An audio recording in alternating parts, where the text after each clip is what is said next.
check, check, check. This thing on?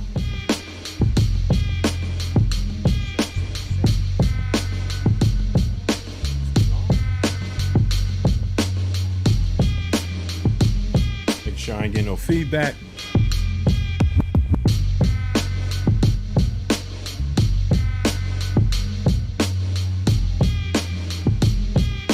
Shout out to the Rodecaster. It's like having a Cadillac for your stream. You know what I'm saying? The Bentley of streaming.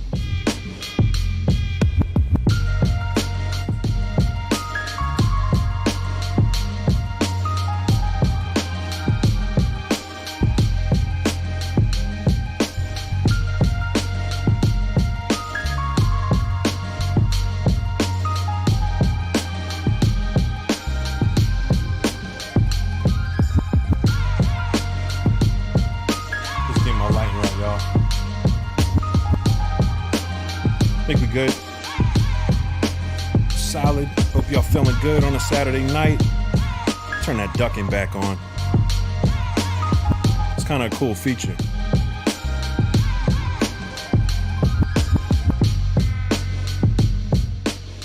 Go ahead and fade the beats out. I'm feeling these faders, y'all. Oh man, let me get to the chat screen.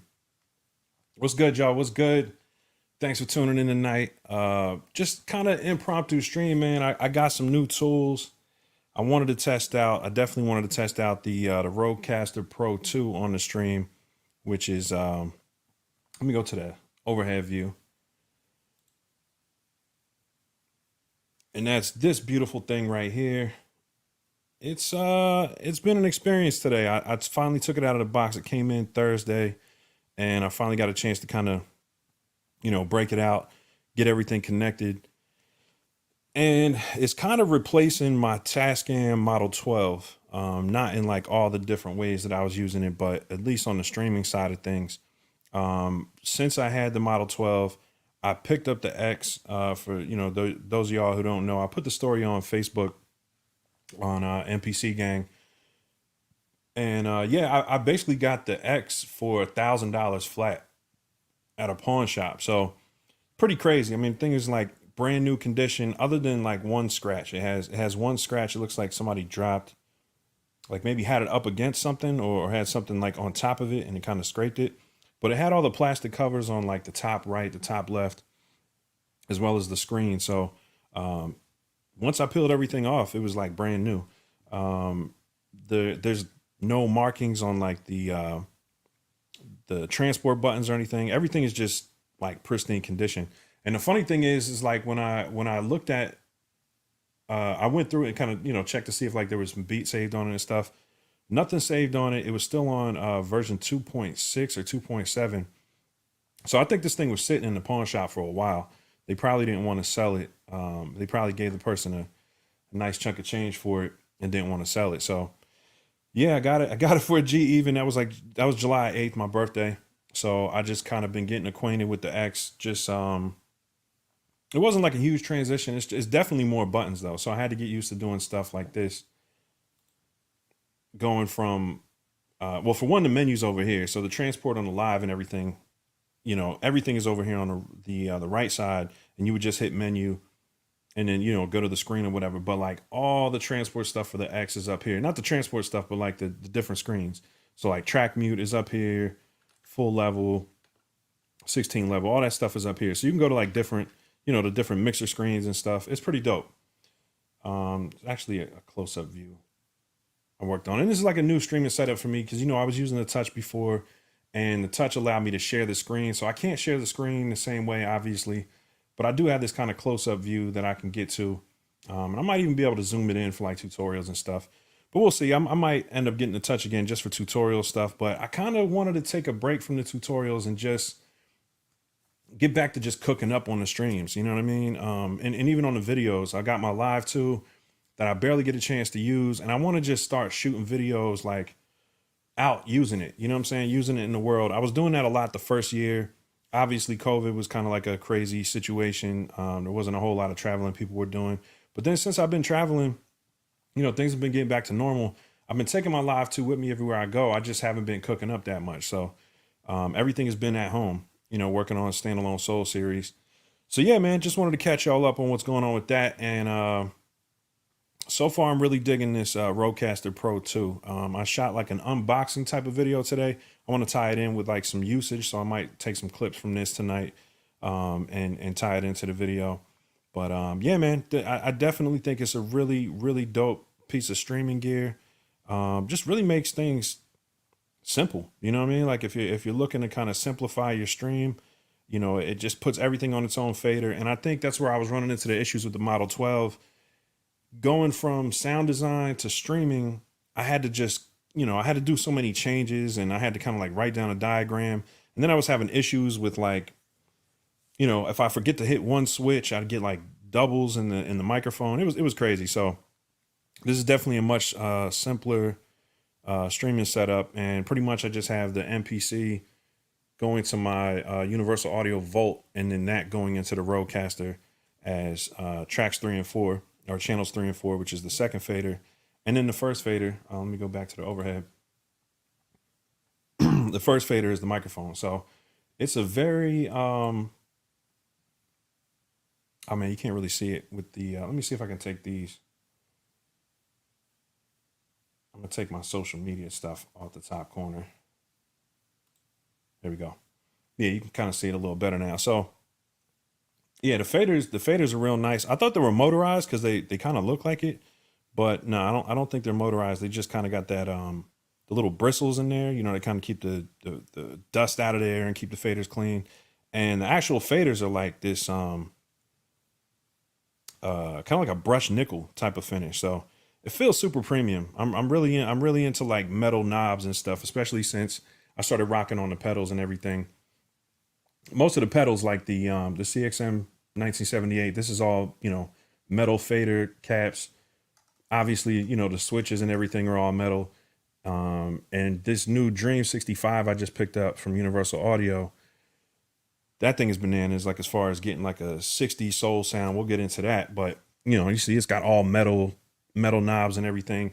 The Chase Bliss Blooper is all metal. And then the only one that has plastic kind of marshmallow looking caps is this Electro Harmonics platform. So I might end up changing those out because I got real bougie with my knobs lately. So let me check in with y'all before we start cooking up. Just wanted to see what's good with everyone tonight. Get into this chat. I see some heavy hitters in the building. Shout out to Hold My Beer. He was the first one in here. Appreciate you, bro. We got Beats for Hire. What's good, man? Montana. Peace. Stupid Steel on the $1,000 for the X, right? It's crazy. I still don't even believe it. Shout out to Trips. You thief, you. Yeah, I stole that one, bro. I ain't even going front. Andre Lee just saw the notification. Appreciate you stopping in, bro. Yeah, we just gonna do a little light cook up tonight, man, and chop it up. It's one of those Saturday nights where the kids is in bed early. You know, wifey doing the Netflix thing, so she's not hit me with the guilt trip. Andre Lee said Guitar Center was out of the MPCs when I hit them up, but that was like 4 weeks ago. Would you try to get the Key 61? Jack said, happy belated birthday. Appreciate that, Jax. Volume kind of low. Okay. Now this is strange, bro, because I turned the volume all the way up. You know what? Let me turn. All right. It's all the way up in my PC. And it's all the way up in StreamYard. Let me see. Yeah, bro, it's like all the way up. So I don't know why the audio is low. I'm gonna turn my headphones down a little bit. I gotta check to see if there's like a master. There's not like a master fader that I've seen. Auto mute monitor output. Maybe I'll take that off and see if that does anything. Fixed output level. All right. Yeah, there's not like a master channel fader that I found on this thing. So that's really one of the only issues I'm having with the Rodecaster so far. From what I saw from the developers, they're actually going to be working on some master channel routing stuff, which I think that it needs. You know what I'm saying? Like if you're going to have a mixer, it's got to have a master channel fader. I just, it's weird to not have that. So I guess they figure you can do it on the screen because it shows up, you know, as your audio device. But maybe it's my mic. So I'll get my mic a little bit closer and maybe work on the settings for that a little bit. 1, 2, check, check, check. Yeah, it's like, it's in the green where it should be. So we'll see. But yeah, I turned a couple things up, Trips. I hope that's a little bit better. All right, let me get back to this. All right, Judas Brain. Strymon Deco V2 is one of the best pedals I bought for my MPC. Yeah, Strymon makes some good stuff from what I've seen. I haven't bought one yet. I've had about 5 pedals so far. As you can see, I have the 4 here, and I had a JHS VCR. It's an addiction, though. I can already tell I'm going to have to get a bigger board at some point. But right now, I'm just really locking in on like the soul beats. So this setup's doing me a lot of justice right now. X26 kicks, MPC gang. That's word. Justin Lipsy, how much that blooper hit for? The blooper is like 500, I want to say. But you know, you can kind of catch them used for a couple dollars off, but not much, man. Chase Bliss they're booming, bro. Let me bring this mic in a little closer. Chase Bliss is kind of like on top of the game right now, so there's not a whole lot of discounts you're gonna find on them. Some of this stuff goes for like $1,000. The discontinued stuff.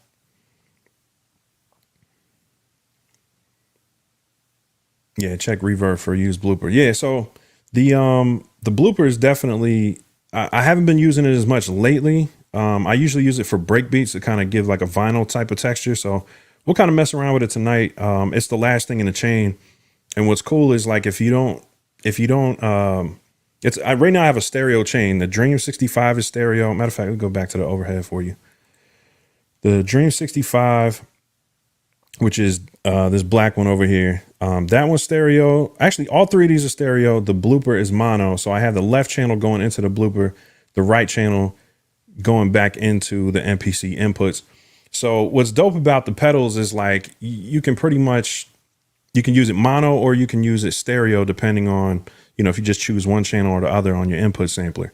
So that's been really dope having that. And then, you know, you got your bypass buttons on each of them. So it's kind of like using a plugin in that respect where you can just bypass it if you know, if you don't want it in the chain, and it doesn't kill the signal. The signal keeps going through it, you know, once you hit bypass.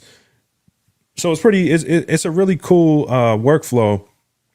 Obviously guitarists, you know, guitar guys have known about it for a long time, but I feel like they've been kind of holding back, keeping the sauce for themselves. You know what I'm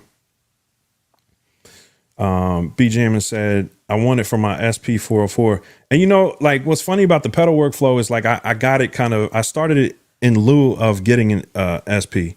I'm kind of one of those like everybody zigs, I zag type of dude. So I really didn't want to do the SP404 thing.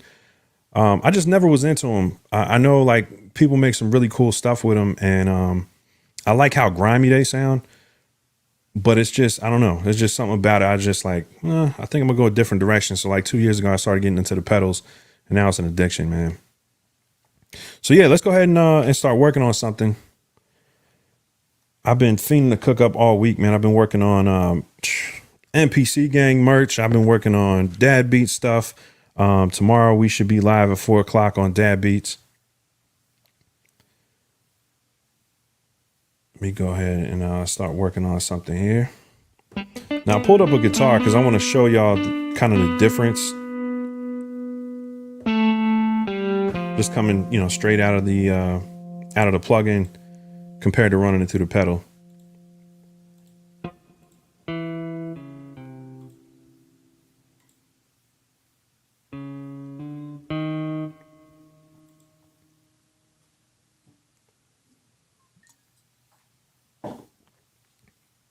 And I already have the pedals kind of dialed in from the last loop I was making. Let me just put this little strum plug-in thing on.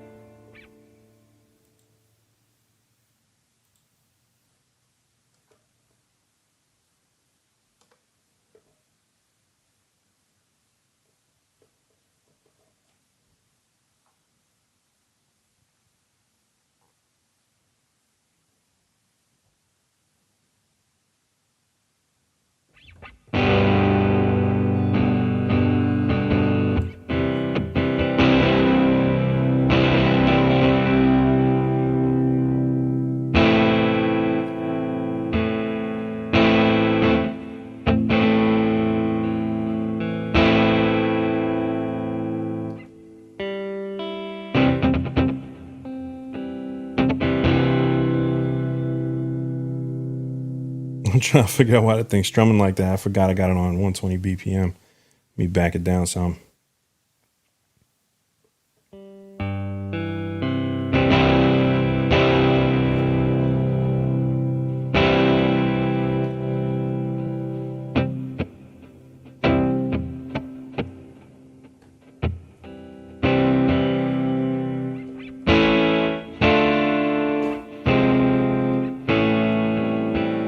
All right, so that's dry. And then once I start throwing it to the pedals, it just gets crazy. So as guitar guys know, big difference. Pretty much I got to throw it on channel output 3 and 4 going into the pedal board. And then I hit the sampler and switch that to 3 and 4 in.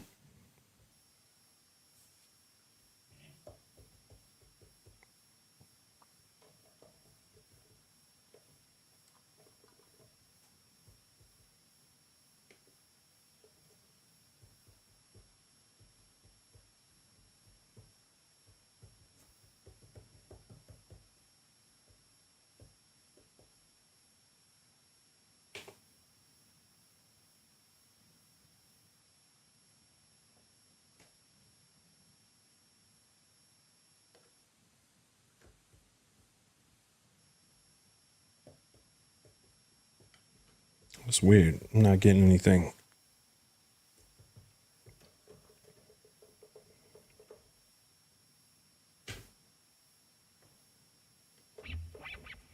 All right, so 1 and 2 is good. 3 and 4, it's going out.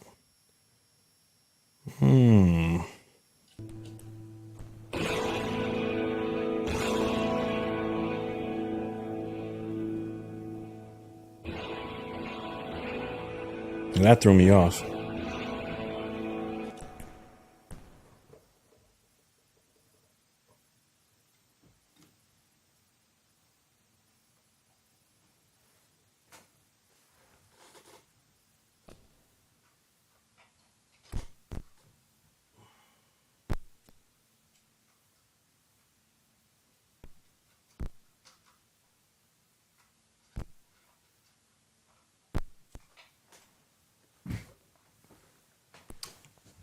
Looks like I had to reset the Dream 65.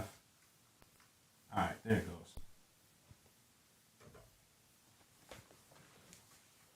All right, I reset the first pedal because it sounded like it was making like a sine wave noise.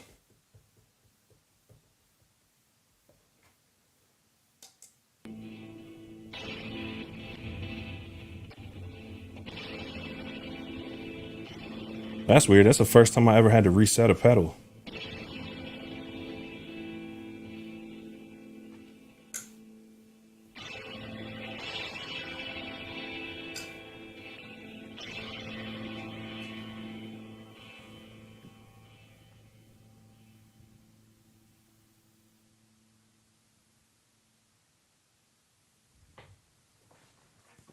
All right, Universal Audio, don't get sent back.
All right, think I got it.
All right, let me find a better chord.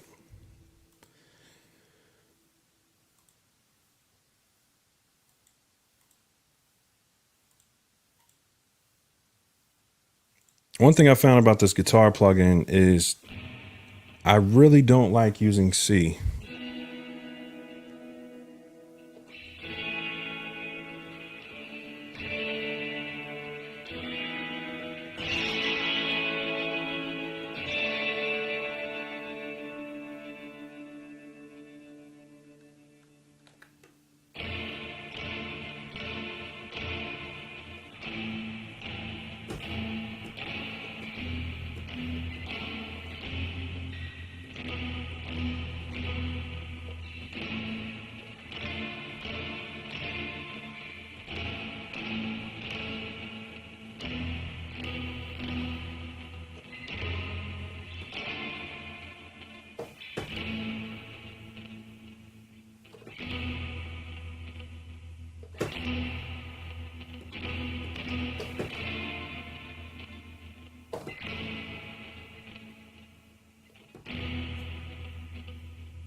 All right, I'm gonna run that for now, and I think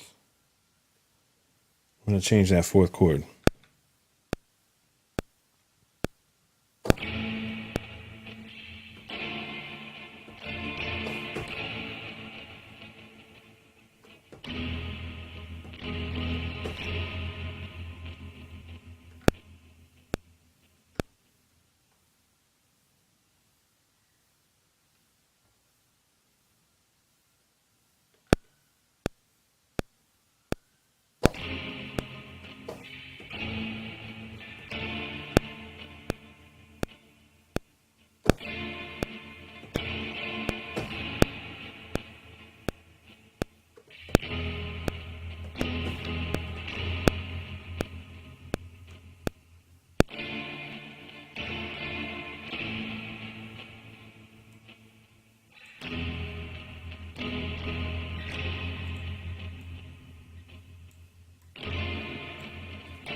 That's not bad. All right, let me go ahead and work on some drums.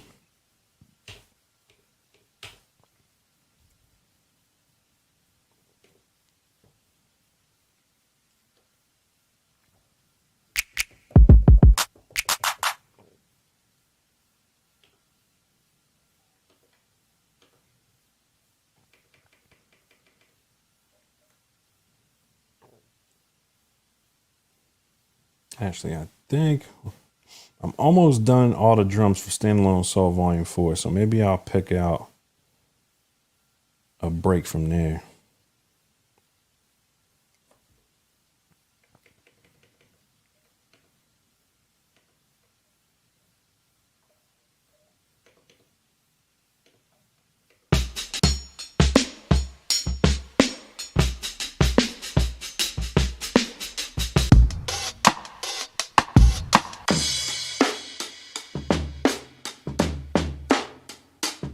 It's kind of dope.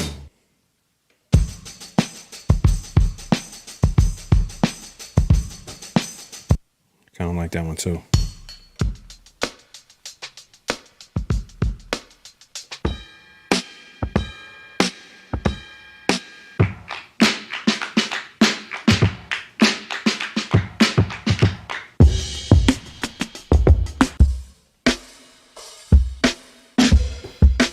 That might be it though. All right, let's see what that sounds like. It's at 88. Go ahead and warp that.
All right, sounds like the drum break is hitting a little late. The weirdest thing about this update has been how many sample glitches it has, so I never know if it's me doing something or, you know, it's something to do with the sampling in 2.11.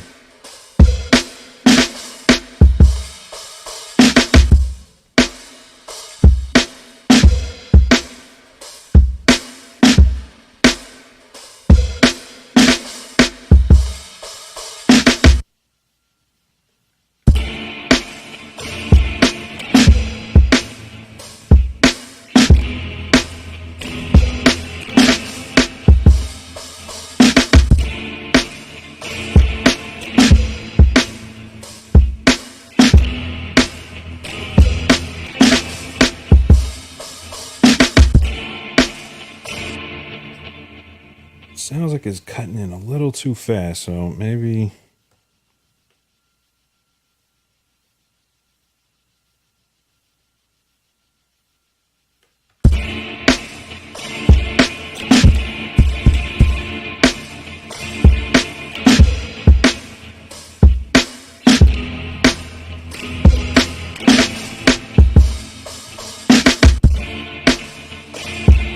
Still sounds like the brake is moving too fast.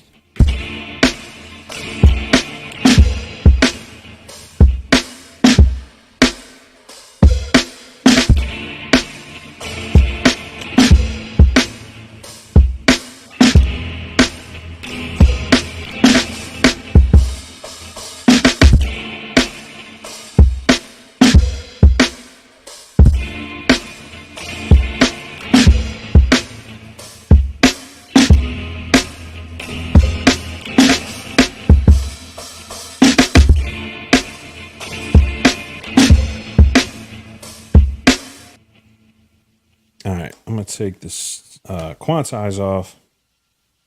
See if I can just nudge the drum brake just a little bit.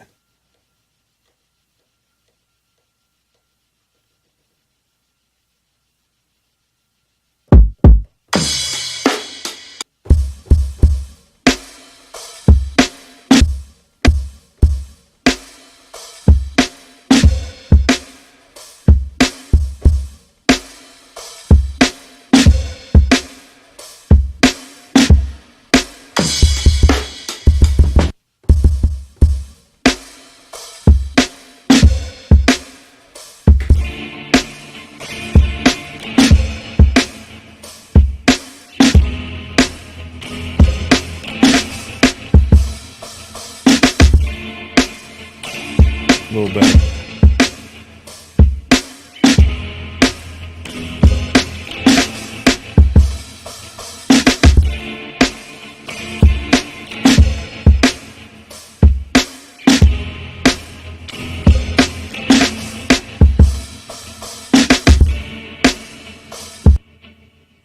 All right, now first chord was, let's see, D minor.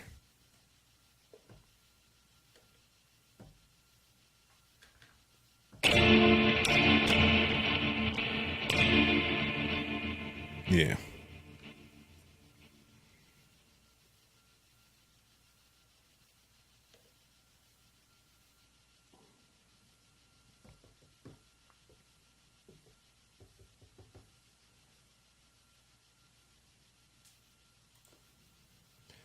All right, so this is about the time I start getting pad perform popping. Let me see, D minor. And think.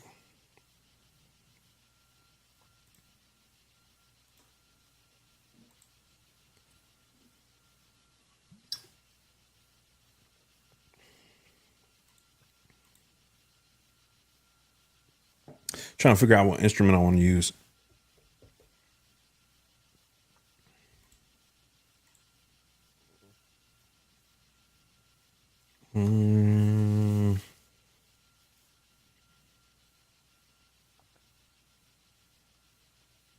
I might just do, let me bring up a piano real quick.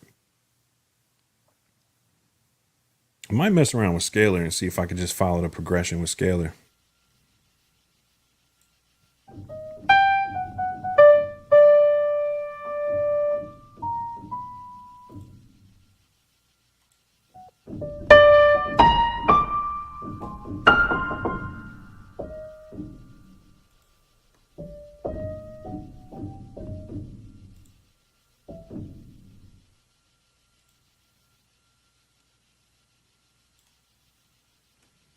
I've been really rocking out with the scalar. I guess it's like a strum feature, but they've got like these performances on there, which is really dope. Let me think. C major.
I'll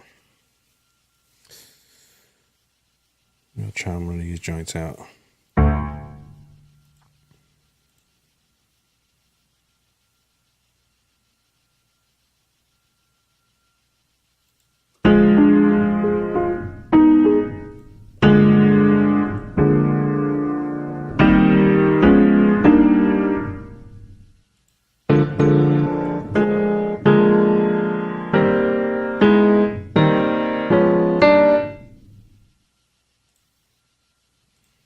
Oh yeah, that's what I'm gonna do. I'll take it off of this, and then I started using Pad Perform with Scalar, and I'll go through some of the progressions I already got in here.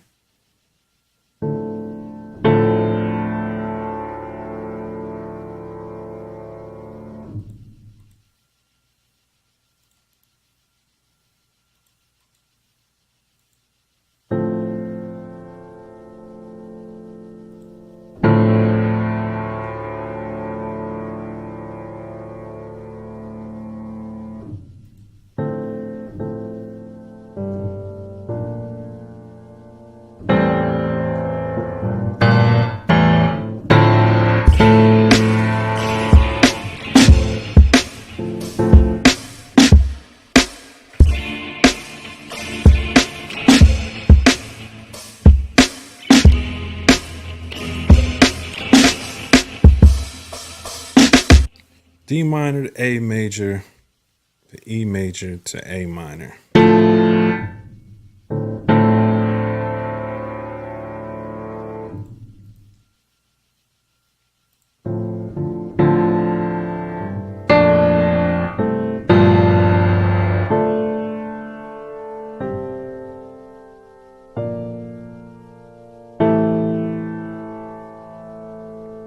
trying to remember how I had it playing.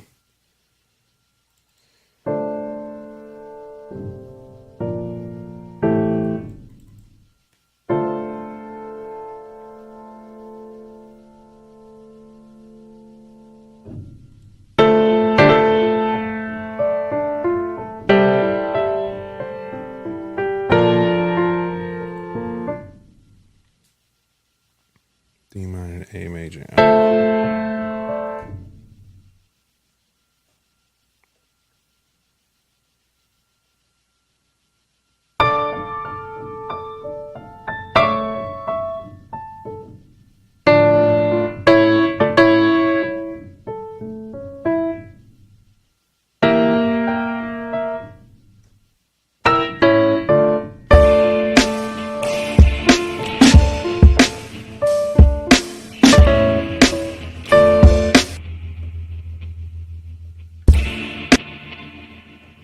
Yeah, see, this is one of the plugin glitches where it's like out of nowhere, the plugin will just die on you. So 2.11 has been killing me on that. And it's weird, like there's really no rhyme or reason to it. It just randomly will just die. It's crazy. Like the MIDI notes are working, but the audio is not coming out anymore.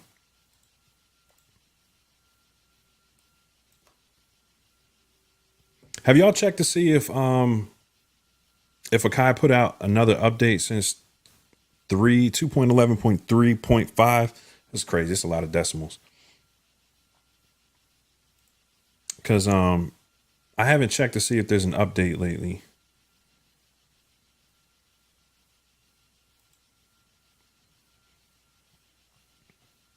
But yeah, this thing's been killing my groove, man. Like it's weird. Like I'll get a couple beats off, and then something will just happen where it's like, and the only workaround for this one that I found, this particular glitch, is to just duplicate the program and it starts again. So I just duplicated the program and it's good now, but it's still a pain because it's like now the original program is just dead. So like I have to go in, delete that one. Just goofy, man.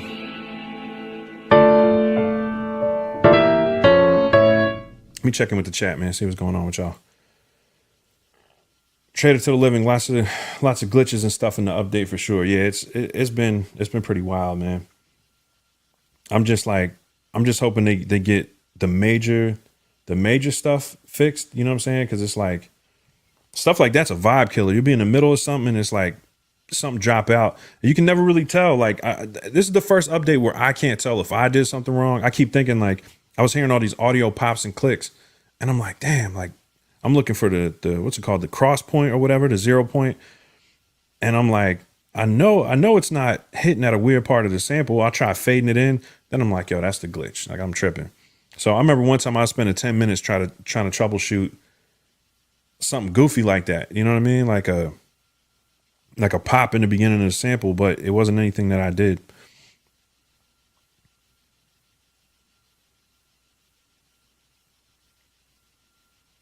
Breakdown seems rushed. Oh yeah. I can take it out.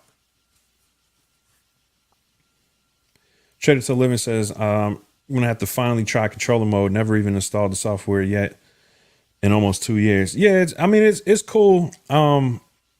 If you're used to standalone mode, you know, it does most of the same stuff. It's just, you know, you have access to your plugins and stuff, but it's so glitchy, man. It's it's so glitchy now. It wasn't always like this, man. 2.9, I think 2.7 was like super rock solid. 2.9 was good.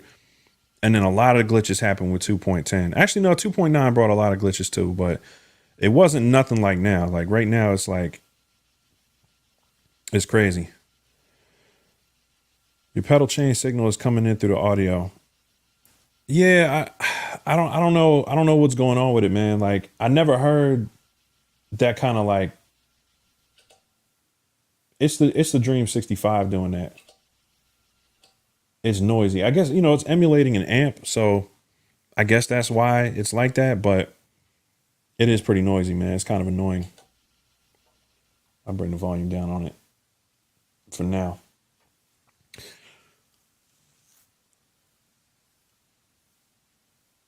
8-Bit Hustler said, also no rule or reason to anything. Yeah, like the glitches, they're completely random. You know what I'm saying? Or rhyme or reason. Yeah. Like it, I don't know, man. I can't, I ain't never seen nothing like it, honestly. You know, as far as the updates, I've been on MPC software since 1.5, I think. That's the last time I seen like maybe like 1.3 and 1.4. Like the first couple joints were like pretty bad. But I haven't seen anything like this in 2.0. Like I think they're just stuffing it with too many features. They need to make a light version, yo. That would be dope if they just made a light version without all the extra plugins and stuff. Like, you know, the air instruments and all that stuff. Like, I'm not even going to use that. I'm not even going to use that in controller mode. But that's wishful thinking. DJ Rex says, I lost music since this damn update. Oh yeah, I lost a lot of music, bro. It's pretty it's pretty terrible. I lost a lot of music from the last one over the course of the last year, but as far as like stability, this is by far the worst one. Trip said, I just checked and only see 2.11.3 and I ain't opening it to check. I ain't mad at you, bro. Oh man. Maybe I'll wait longer with all these problems. Yeah, man, take your time, bro. I need 2.11.4 like yesterday. Like they need to drop that joint because this is torture, bro. Yeah, so yeah, I'm just not feeling that joint right there, man. Maybe I'll try something new. Just go to a new sequence. Yeah, that's kind of like what I do too, man. If I'm just not feeling the vibe on something, I'll just start a whole new sequence and I'll keep the same instruments on there, but I won't clear everything out, but I'll just basically try a new tempo, you know, maybe try some new chords or something. And maybe it was a little too much dialed in on this Dream 65. The mic is in my face, man. The hell out of my face. All right, better.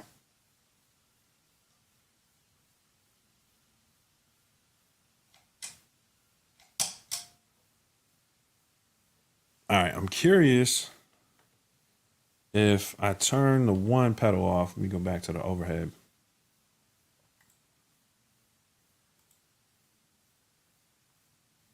I bypassed the platform. Excuse me. So I'm wondering if that compression was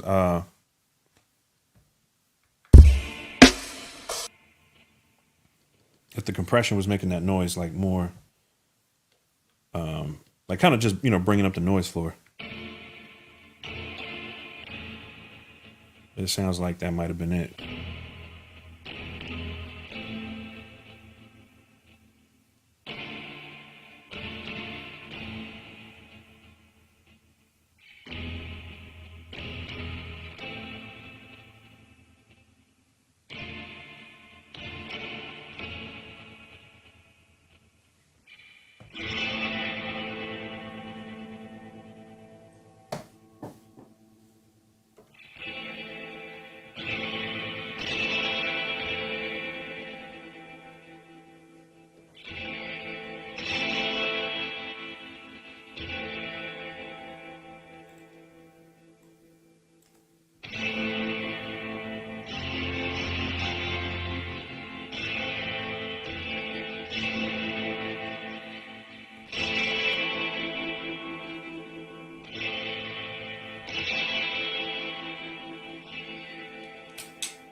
Yeah, I remember one time I was looking for the delay on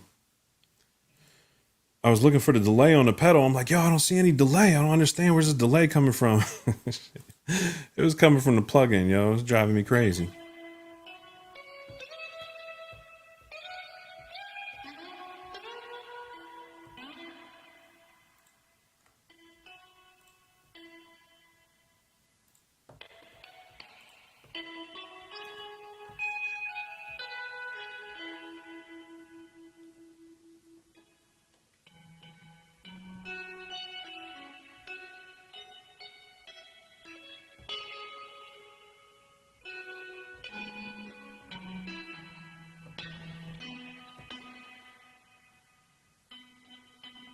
I see why guitar players just be sitting in a room practicing chords all day.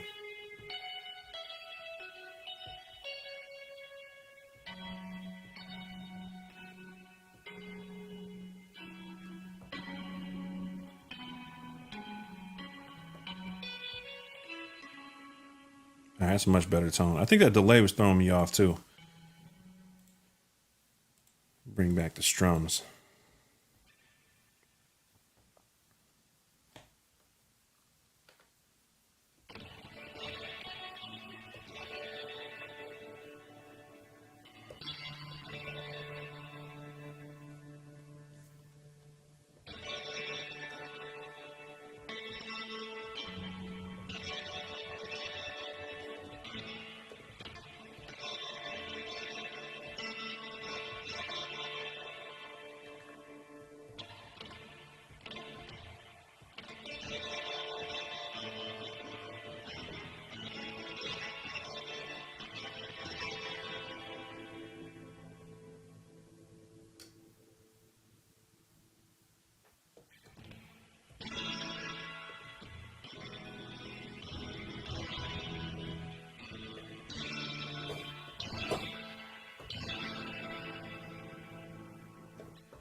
There we go again, man. I tried to bring the try to bring up the piano on another track. Nothing. Got to duplicate it again. This is crazy, yo.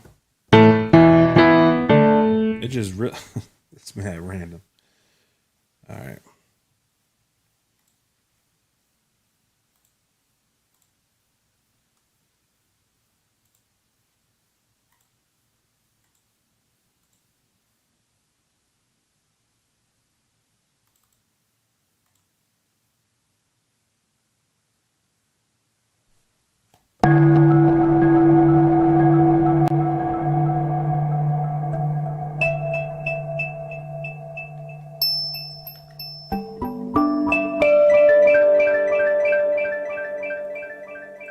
Way too much delay. Bring it down.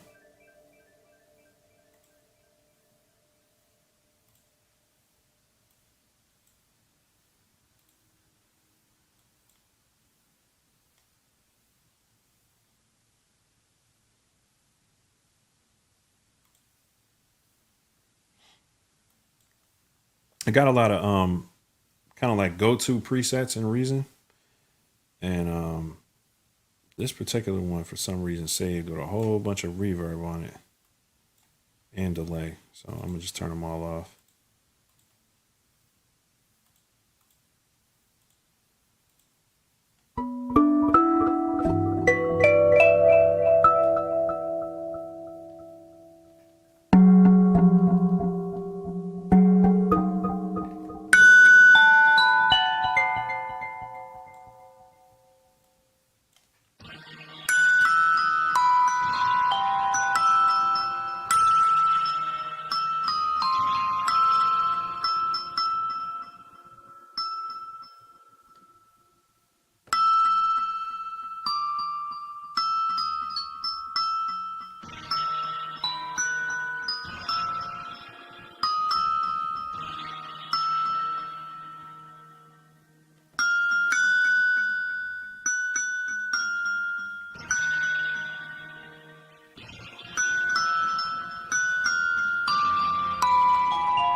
throw a couple strings in there.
Kind of want to use some like tremolo strings on that. Tremolo strings, however you want to say it.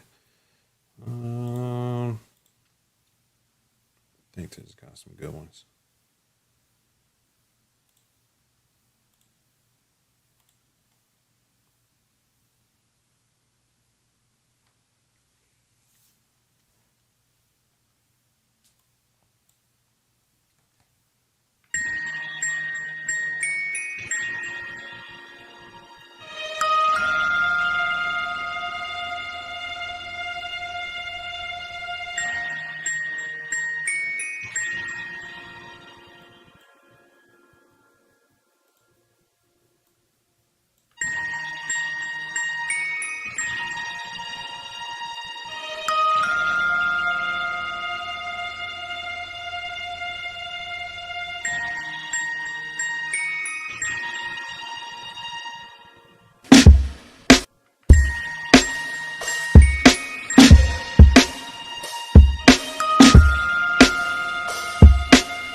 That's why.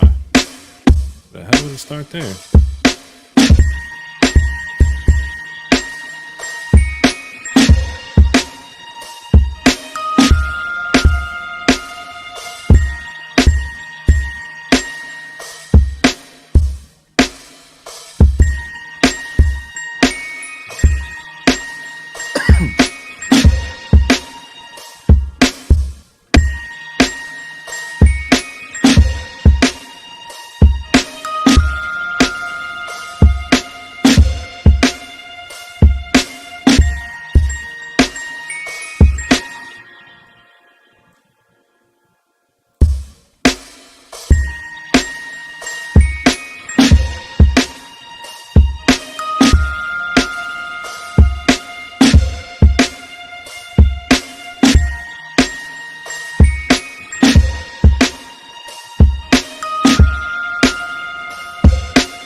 Probably chop the break up.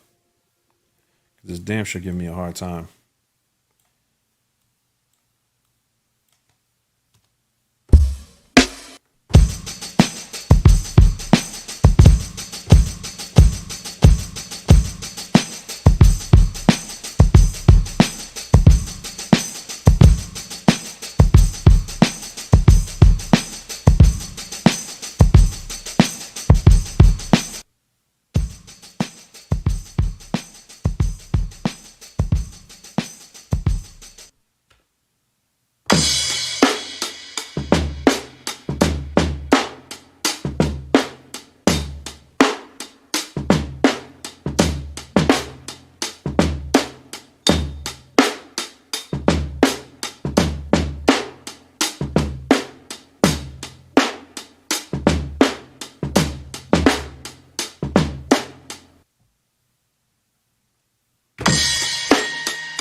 Too swingy. All right. Maybe I'll just program my own this time. Stop being lazy.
All right, I'm about to stack this kick real quick. Kick need a little ass on it.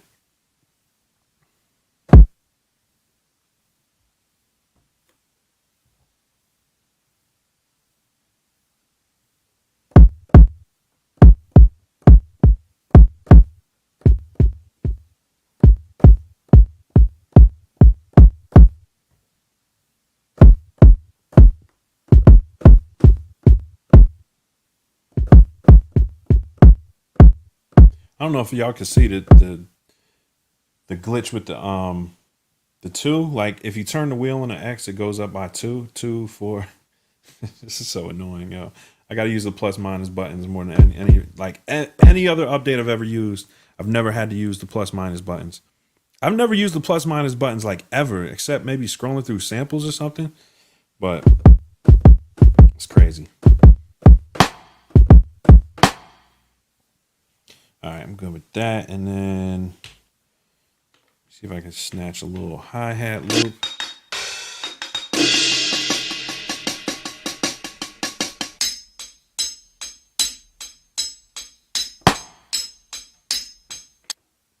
All right, and I'm actually going to chop that up.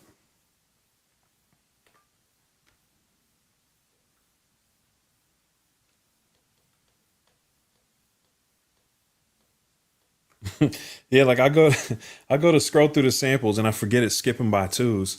And I'm like, where is it? I know I loaded it. Ridiculous, man.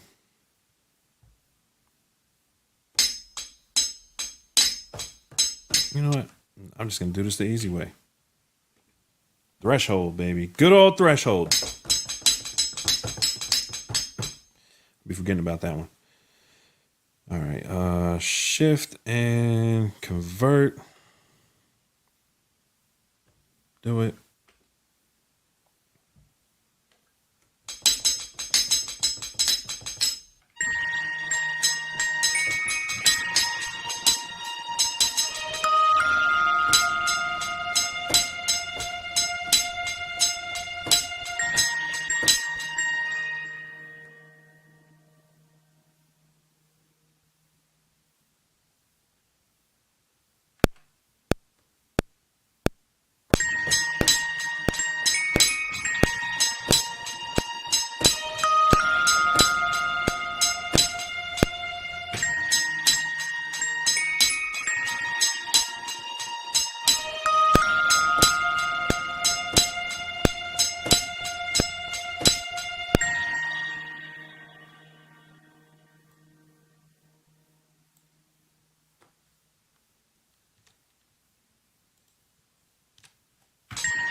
Playing games with my snare, man.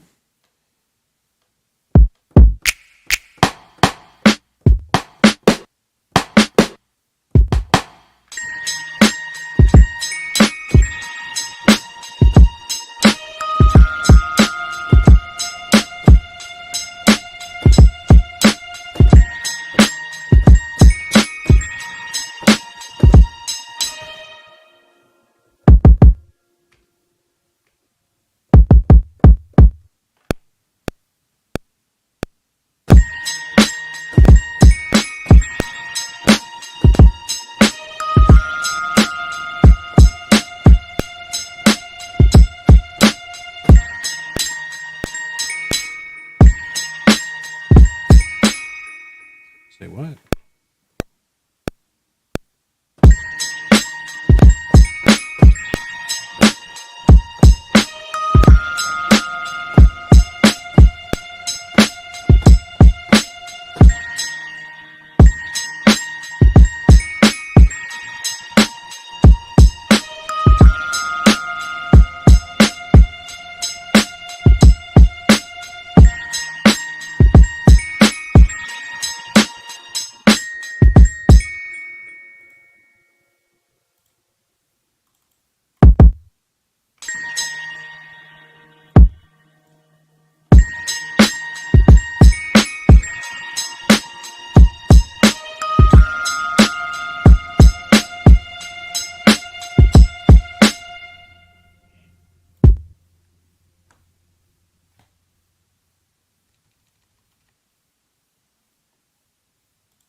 All right, throw a quick baseline on that joint.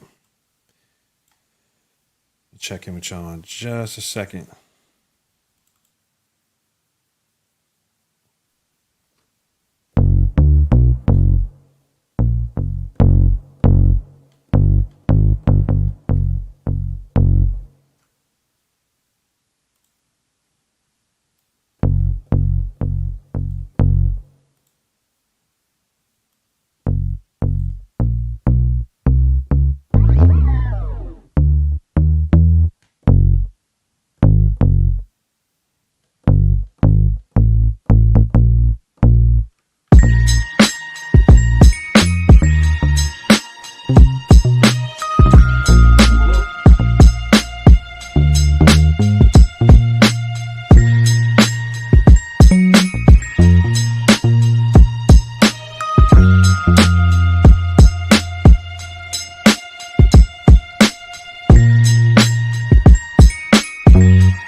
transpose everything just a little bit. Let me see.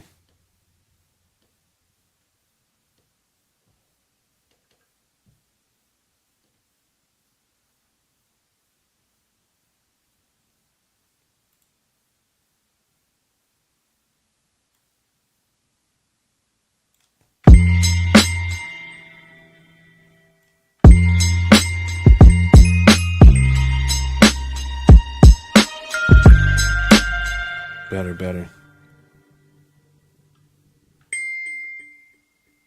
I get the strings. That's what it was. All right.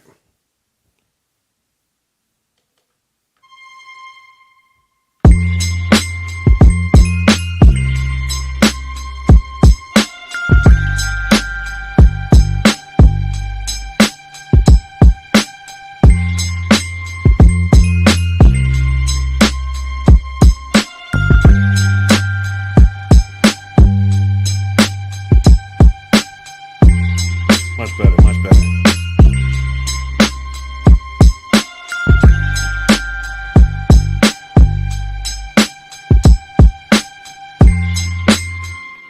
All right, let me check in with the chat. Sorry for the wait, y'all. I was struggling, man. It's a rough night for me.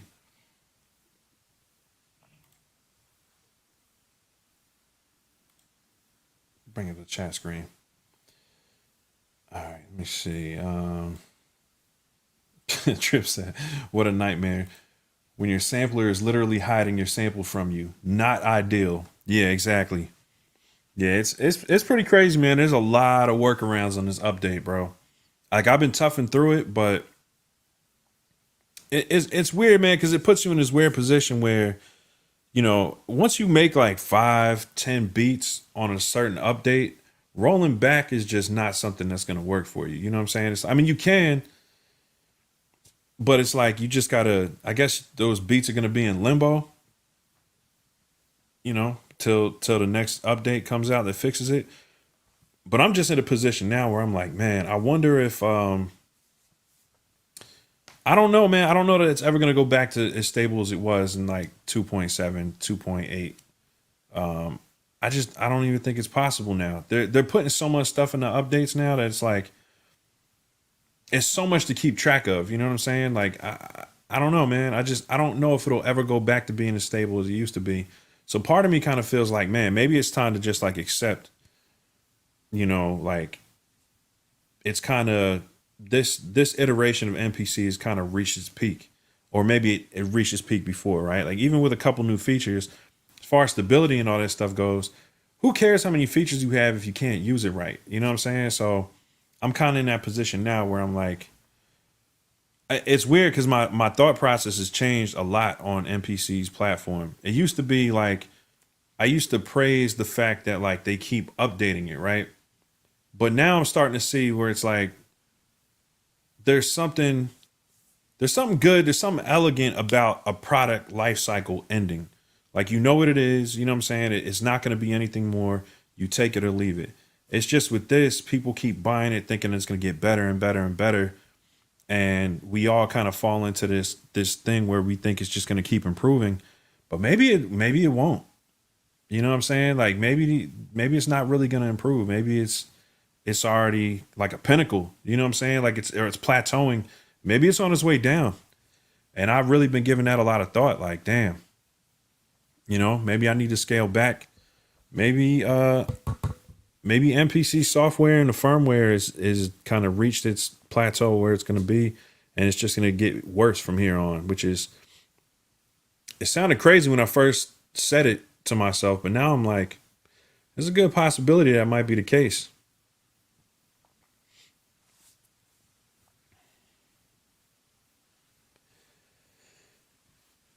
Yeah, man. So yeah, it's an interesting predicament to be in, but I kind of want to mess around with this dream pedal a little more and maybe run something through the looper, maybe run like a synth through it and kind of do some experimental stuff.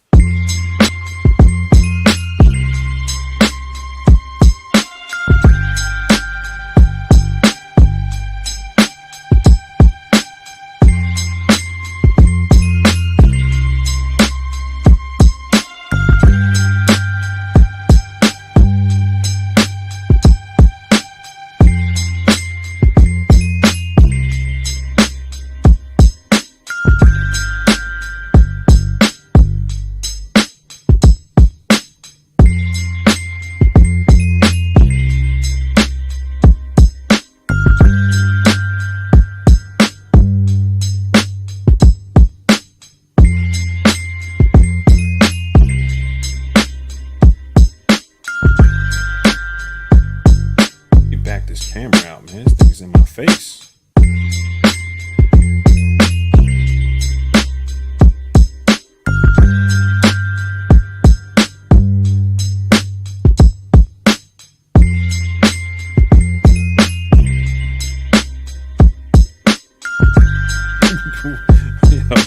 Yo, what's it doing with my face, man?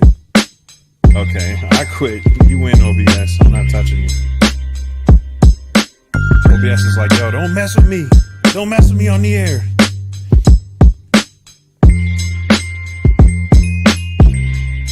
I am going to save this, though, because I kind of like it.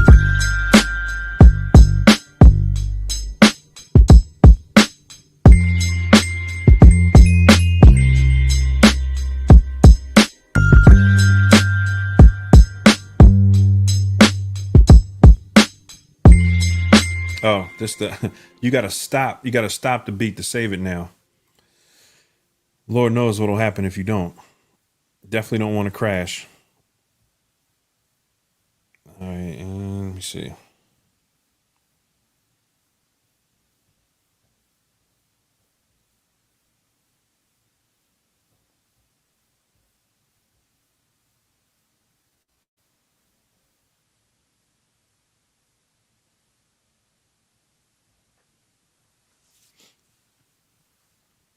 All right, and let's go ahead and start it from scratch.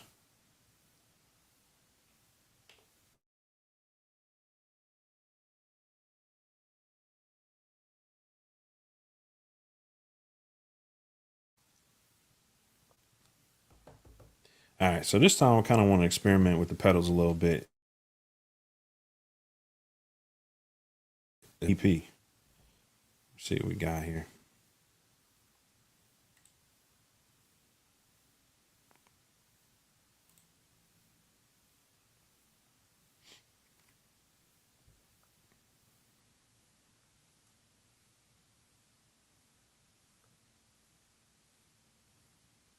Let's see if we can turn something really dry into something cool.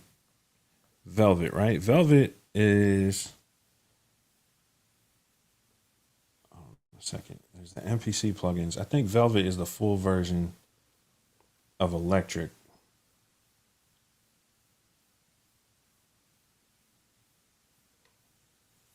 Man, I need to take these fabric joints out of here. That was a trial, homie.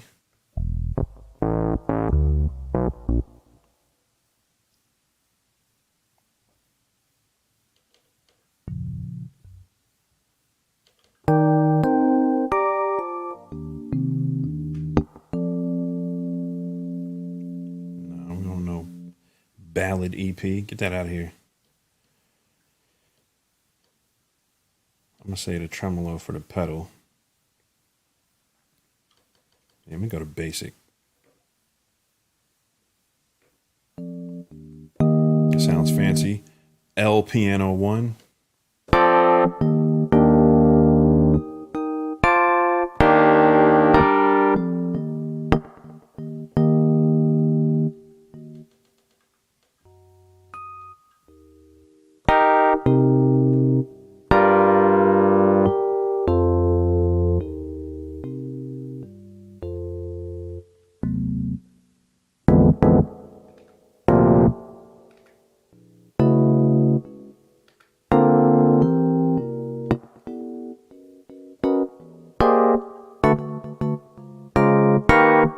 I'm really not an EP fan, so this is a real experiment for me. I know they're like crucial for lo-fi beats and kind of vibey type beats, but not really my thing.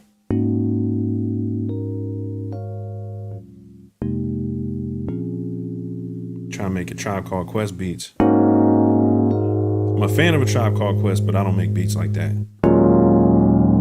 I'm not that jazzy.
What is going on with the velocity?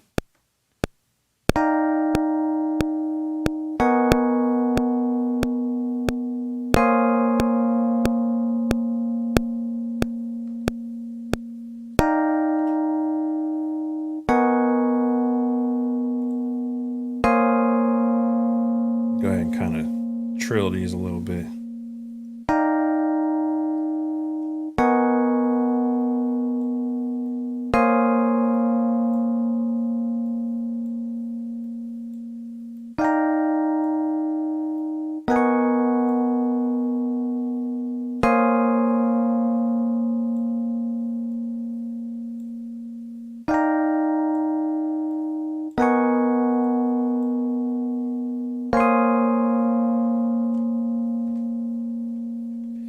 All right, and send it to the pedal. See what it sounds like.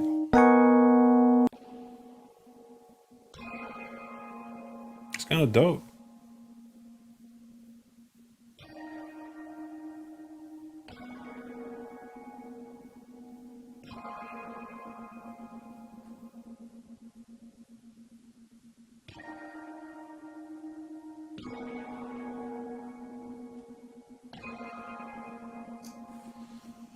All right, let me see something on this spring reverb.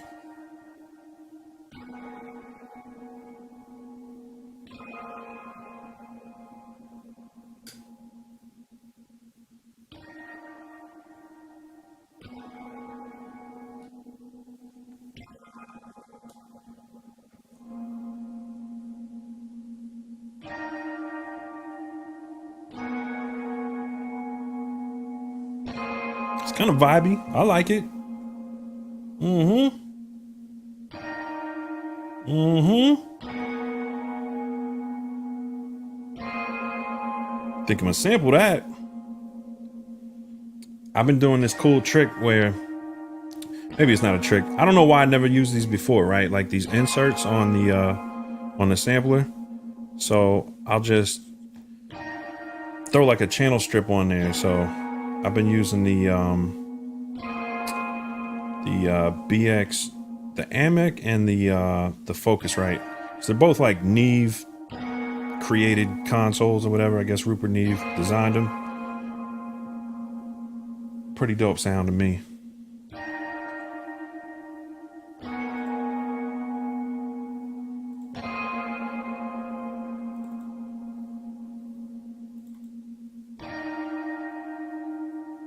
Y'all gonna give me the interface or nah?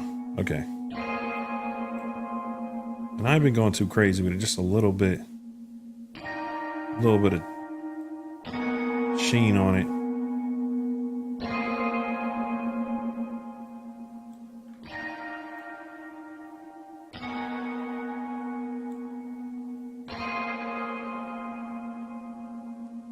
It's kind of dope. All right.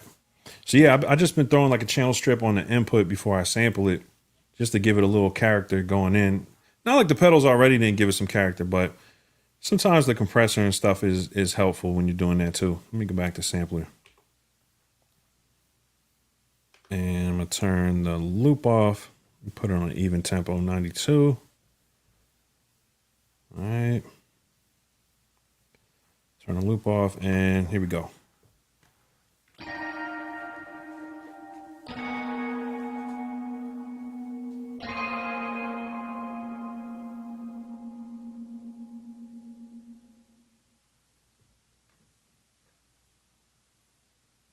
And we'll call that EP loop 1.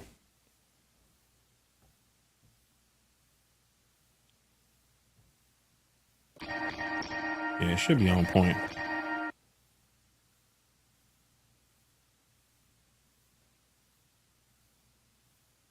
Cool. All right.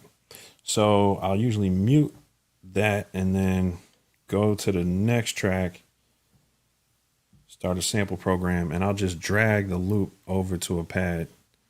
Let's make it.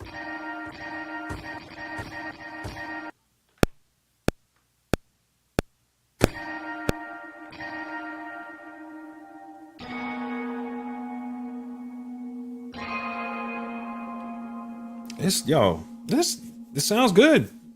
That's what I'm hooked on these pedals, man. They just give you that vintage vibe. I mean, you can do it on a plugin. It just, I don't know, man. It doesn't do it for me the same way.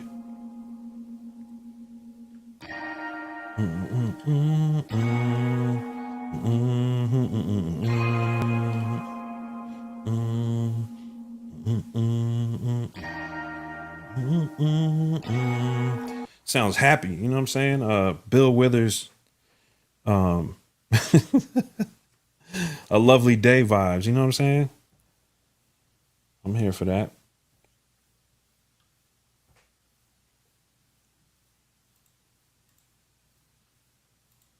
All right, let me throw a bass on there. Actually, let's go ahead and use Old Faithful, the bassline plugin. I actually like the bassline plugin. It's basic, but it works. You get a good solid tone out of it. You know what I'm saying? You can just beef it up. Pause. All right. We go notes.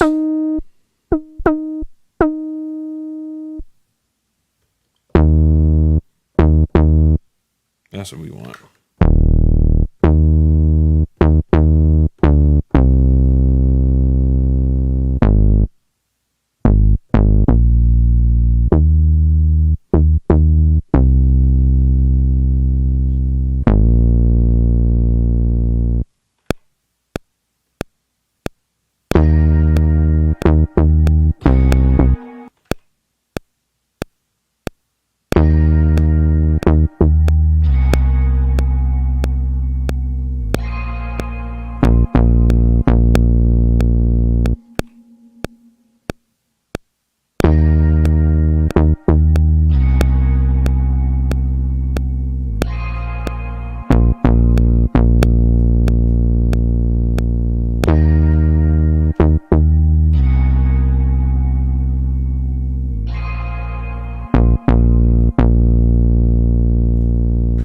Now, it sounds ugly at first, but what I like about bassline is like, all right, you go to program edit, and once you start dropping the filter, well, I think some of this stuff over here too.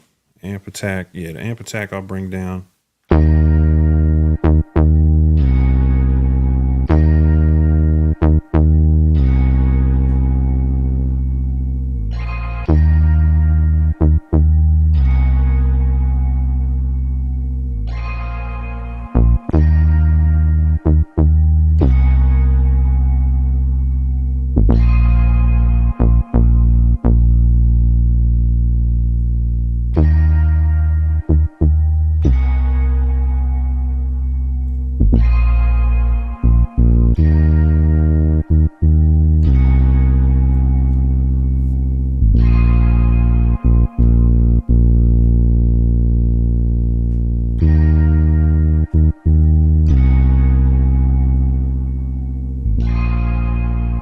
Yo, I just saw the chat. You got jokes, bro. I want both bacon and sausage links with my pancakes type beat. Does it sound like a it's an IHOP beat, my G? Why you doing me like that? It does. Oh man, I'm giggling because I just took my kids to Denny's last week, yo, and this might have been the soundtrack. Oh man, that's funny, bro.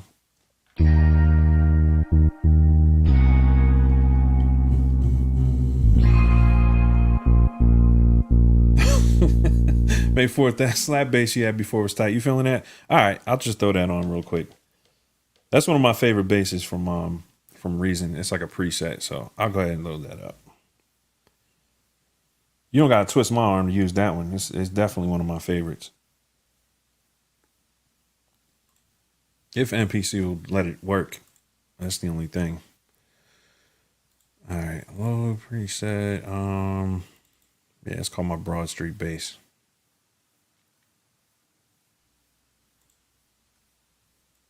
I usually got to back the capitator off it a little bit because I ran it a little hot.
It's got this.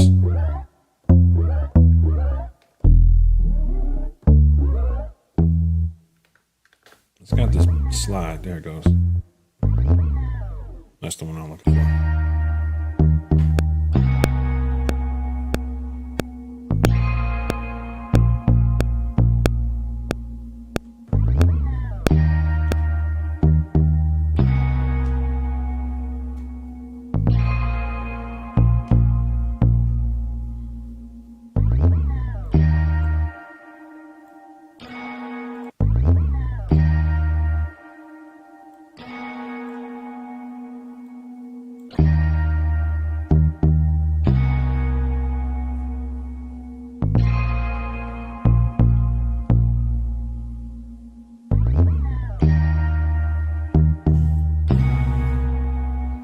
Yeah, I don't get to make happy beats, man. Let me live, Trips. Sheesh. Never get to make no happy beats, man. I'm always making them Queensbridge, you know, shoot 'em up, bang bang.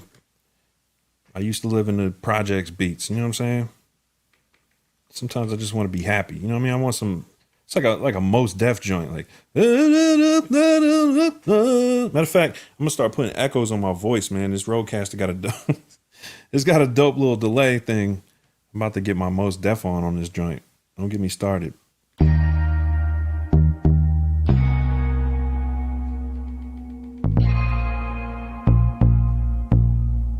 just gotta find some drums. Let's go to good old Illmind drums. I haven't used these in years.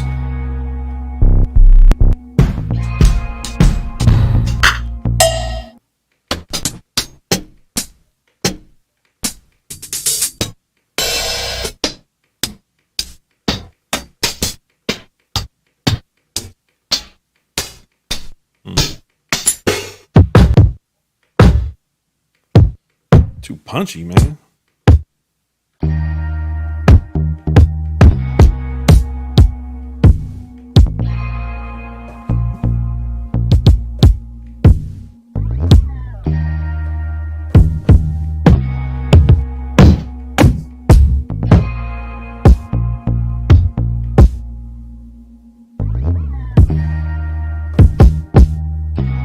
Yeah, these joints like punch you in the face drums. All right, maybe that volume's not the one.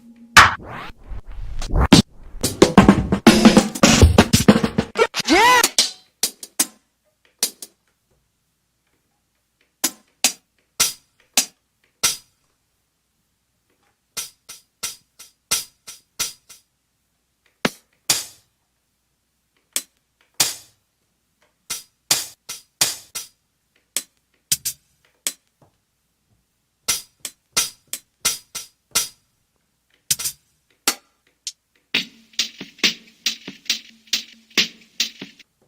All right, might be able to use that. Might be some.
think it needs a little fill at the end. Let's see.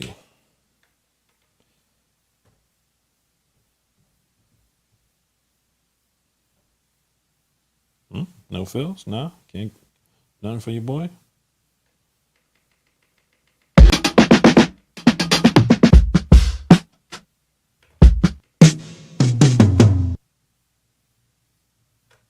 All right. Let's do it.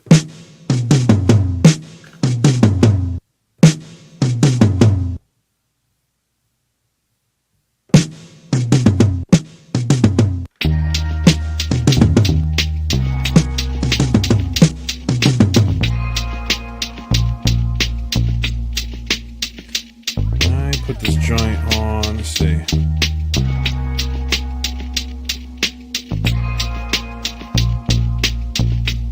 Overhead close.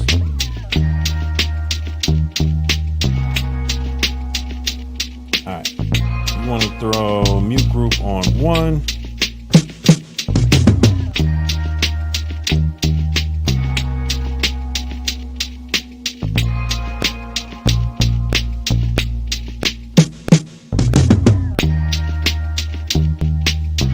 Funky. It's funky.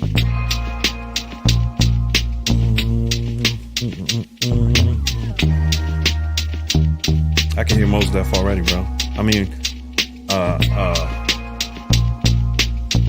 Mr. Bay.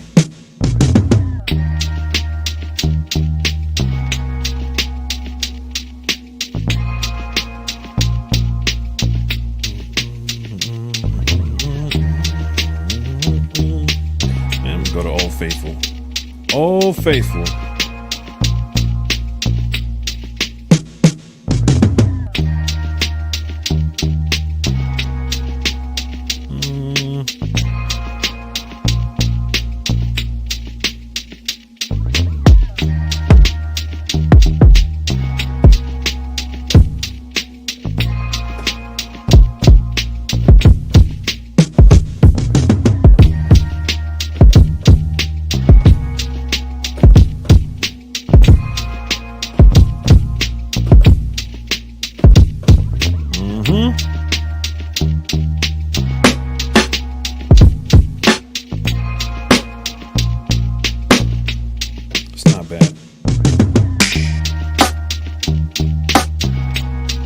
Kind of needs like one of those half rim shots.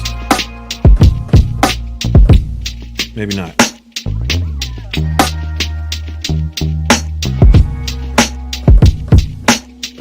It's ugly.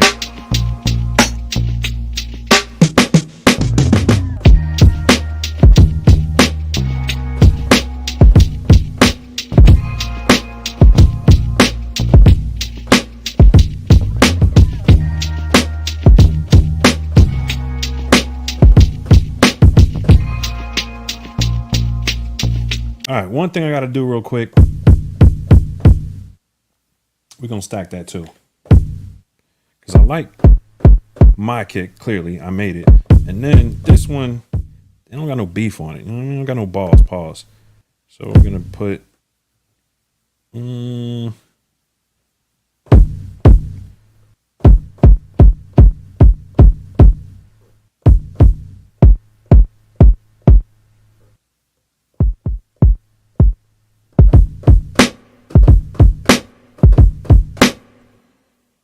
loud snare. Bring it down just a smidge.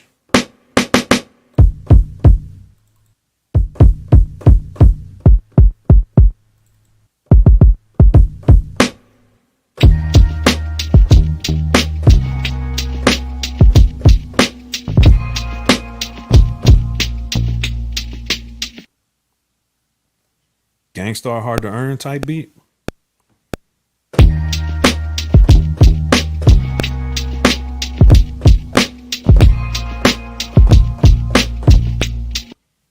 Bring down strength just a little bit, a little swing on it. Yeah, man. All right, let's get it.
crazy with that bass.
Something's off on that.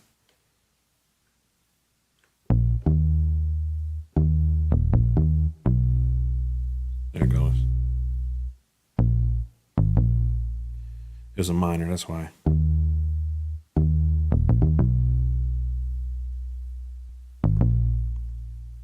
It sounded happy like a major though.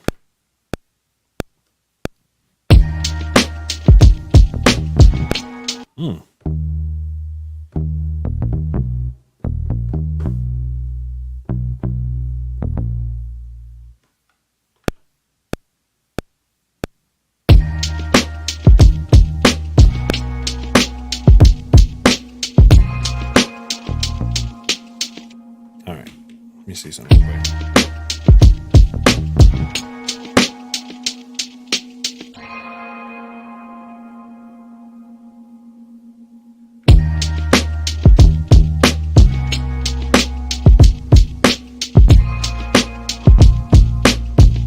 Sometimes simple's better.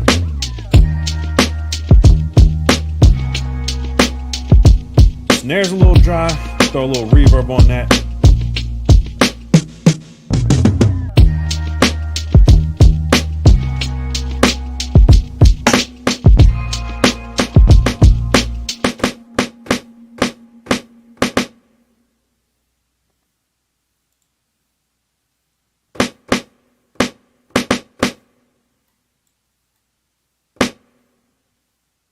You know, it's got a little reverb on it, but I can do better.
Throw a little reverb on that hi-hat too. And let's high pass that because it sounded a little...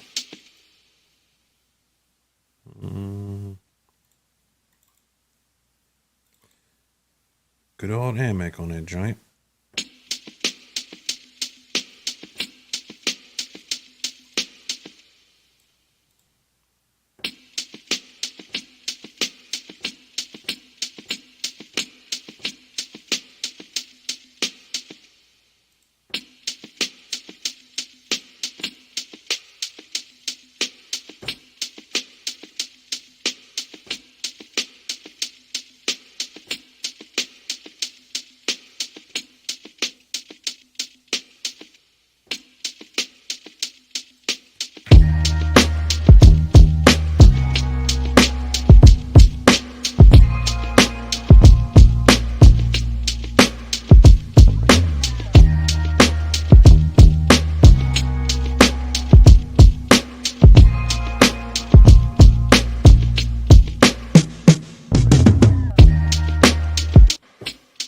Speaking of that, Phil, and appreciate you, 8-Bit Hustler. That snare fill is nasty. Yeah, it's got it's a little fast, and I gotta do something with it.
A little mixing on the fly real quick.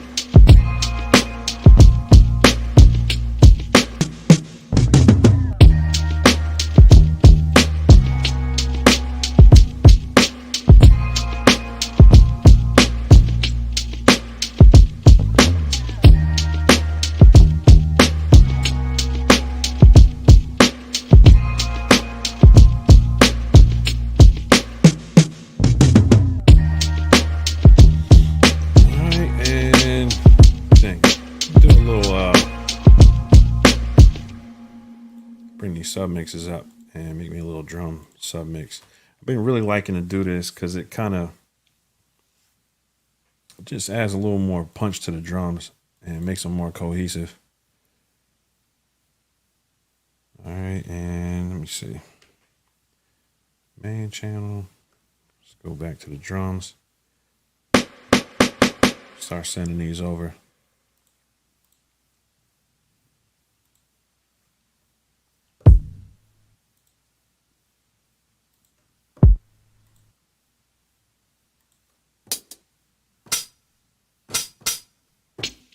I think it needs an open hat too.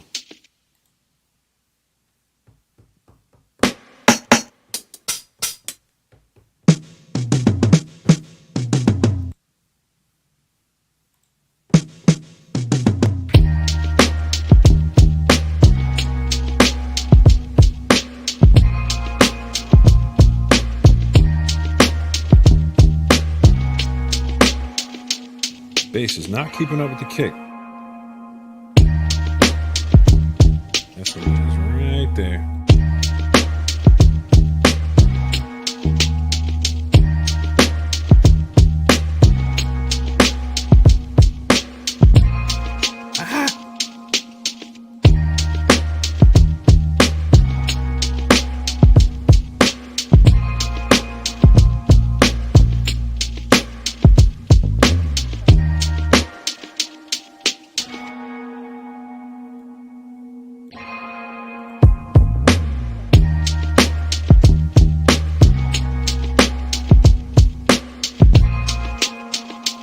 I thought the second one went boom.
Maybe I didn't.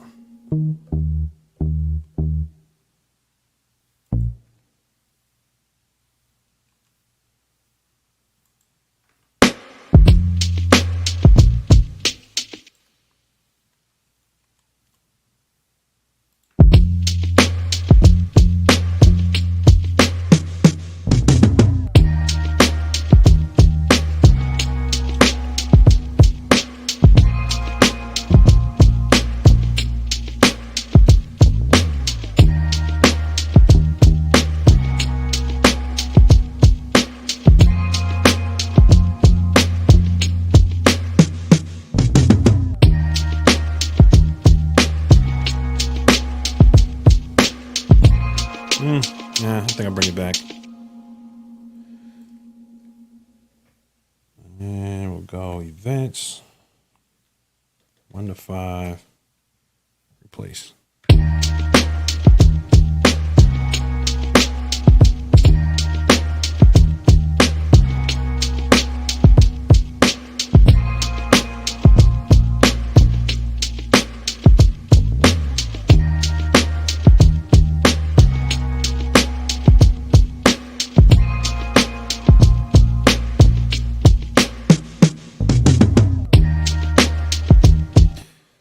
Still feel like that.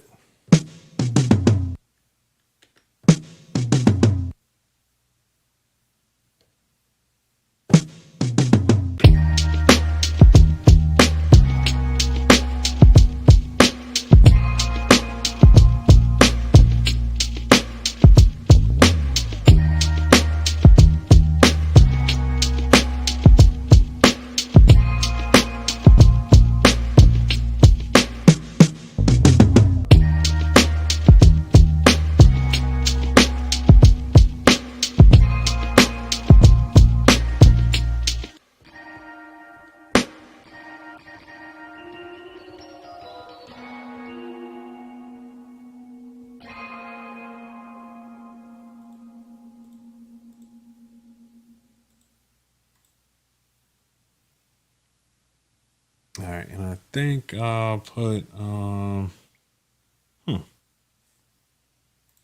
we'll do some strings.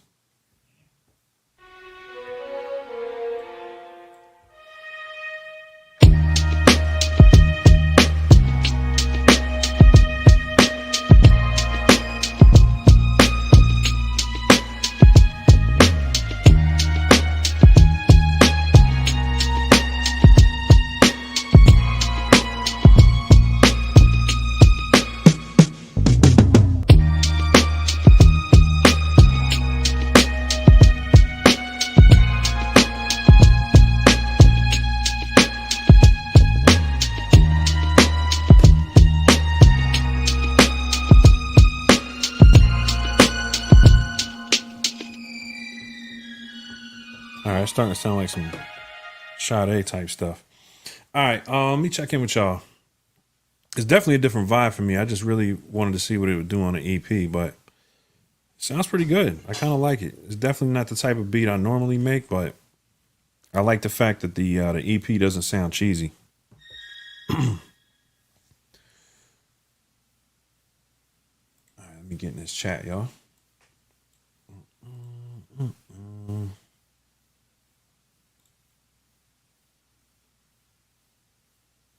Dustin McAdams said, hey, sounds real nice. What's the pedal setup when you get a chance? Appreciate it, Dustin. The pedal setup is, let me just give you an overhead view real quick. It's a little easier to break it down. We've got the,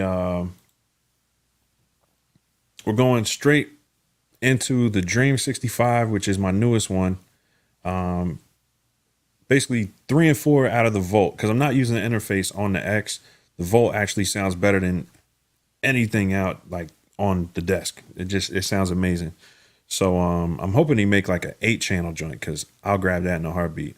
I know it sounds goofy because really, I mean, people were like, you know, you can get an Apollo for another few $100s, but it's not going to be like an 8-channel joint. You know what I'm saying? Which I don't think I need 8 channels, but it would be cool to have them.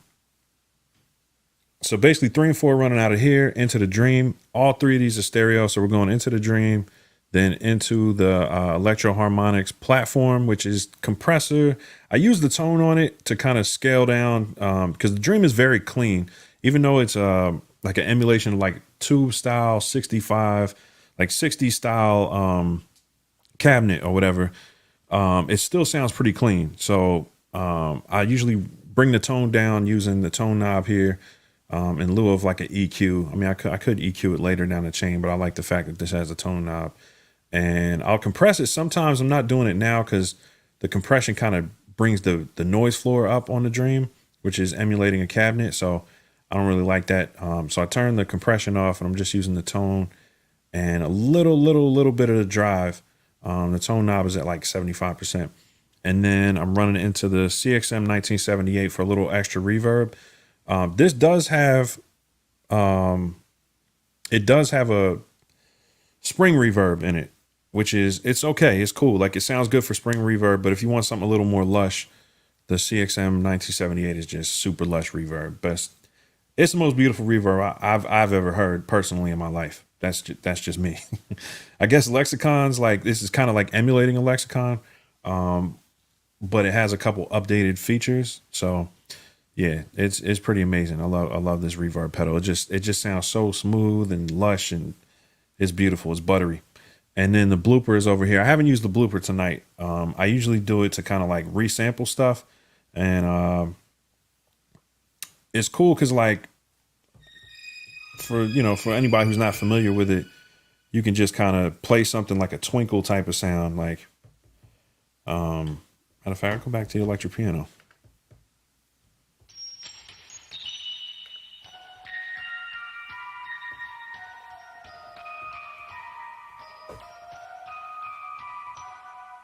So like I can hit record on it.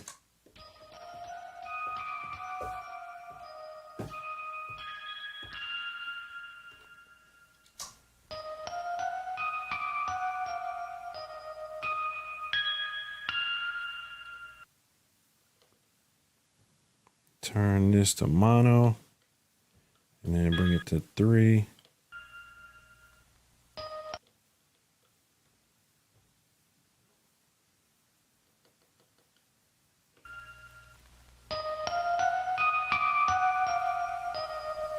And it's got this knob over here that just makes it sound like vinyl, basically.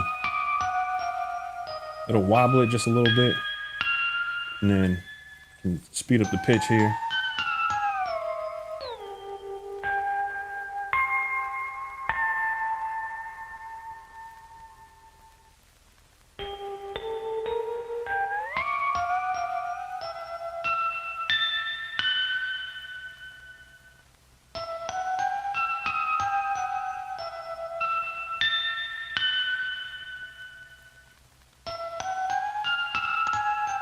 Yeah, the Blooper is easy to get stuck on, man. I'll mess around with that for hours sometimes, just trying different stuff, speeding it up. It's really just like capturing something to vinyl and then, choosing how much of that vinyl effect you really want in it. And then, the pitching up and down. A lot of times what I'll do is I'll take a drum break, I'll make a drum break, sample it into it and pitch it up and then sample it back into the MPC and then pitch it back down. So you kind of get like that SP, SP12, SP1200, when you would speed up the drum loops and then kind of save sample time. So I'll use that same type of effect with the Blooper and it comes out really dope, really dope on drum breaks. But it's super grungy, like for drums, like it'll make them, it'll just make it sound like it's coming off vinyl, but like really kind of dirty vinyl. You know what I'm saying? It's pretty fire. Somebody else was saying, I think E-Dub said, how do you like the Blooper? Yeah, I love it, man. I'll mess around with it for a long time. Oh, Piece of Trips too. I know he had to dip out.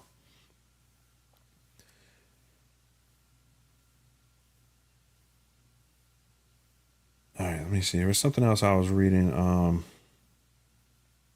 There was another pedal, another Chase Bliss pedal somebody was talking about. I think it was Mood. Can't find the comment, but yeah, I think with the Blooper, it's really just got one. I don't say it's one good effect, but it's like it's really one effect that's on it is that kind of like vinyl knob I was telling you about. The rest of it is kind of like pitching up and down, and it's got a really unique way to do it. But it's really just a little kind of mini sampler, just a real dirty one channel sampler. So it's cool for that. But I want to get more Chase Bliss pedals that have like, you know, like the Mood or Therme and stuff like that. Like that kind of just mess with the signal more and not so much sample it. I haven't been using the Blooper that much lately because I've just been sampling into the MPC, and it's been crazy.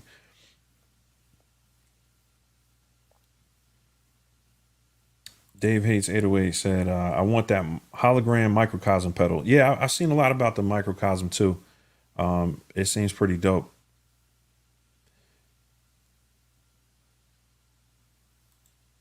The Chase Bliss generation loss. Yeah, they're making a version 2, or it's stereo though, which is crazy. But I think it's kind of like tape effects. So yeah, I think that might be a cool pickup. I didn't pre-order or anything because I'm kind of like, I don't know, with tape effects I'm like off and on with it. I like them, but then I don't necessarily use them all the time. What I do like to use all the time, spring reverb has been a big thing for me, making like, you know, soul sample packs or whatever. So this was kind of a no-brainer for me to Dream 65 because it's the era that I'm trying to recreate in a lot of my loops for my sample pack. But I think like I'm starting to find out what I'm really into, and it's kind of like I'm into distortion, but not like blown out distortion. I like kind of just warm, kind of crunch, you know what I'm saying? So I got to find the right pedals to get me that. This does a little bit of it when I turn the tone down here, but this drive, I'm not a big fan of it. The drive on that. What's funny about the platform is it sounds like the Analog Heat, but better. The Analog Heat, like I had it for a month, and it just sounded too clean to me. It wasn't like, I don't know, it just wasn't as gritty as I thought it would be, and it didn't sound very warm. It sounded kind of brittle. You know what I'm saying? I'm not trying to disrespect anybody that got it, but when I got this platform, the platform's like $140. So it's like, I don't know, like $700, $600 less than the Analog Heat, but it does the same thing basically, but it actually sounds a little better to me. So just with this drive pedal, like you can, let me see if I can just show you what it does real quick.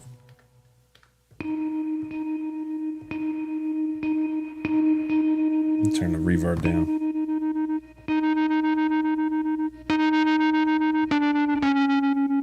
Yeah, it just gives it some drive, but like you can adjust the tone that it's driving at.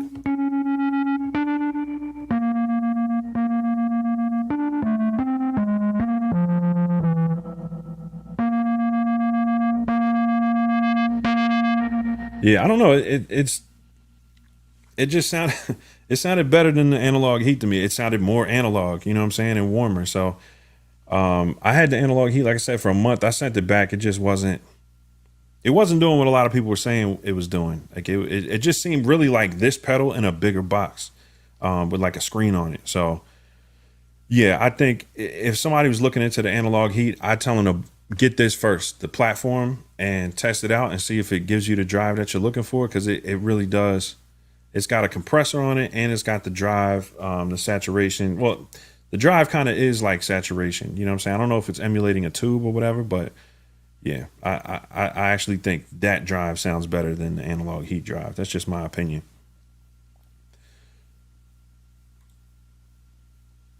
E-Dub said, I got the Mood. Yeah. The Mood, that's another one I was looking at like last year. I gotta check it out.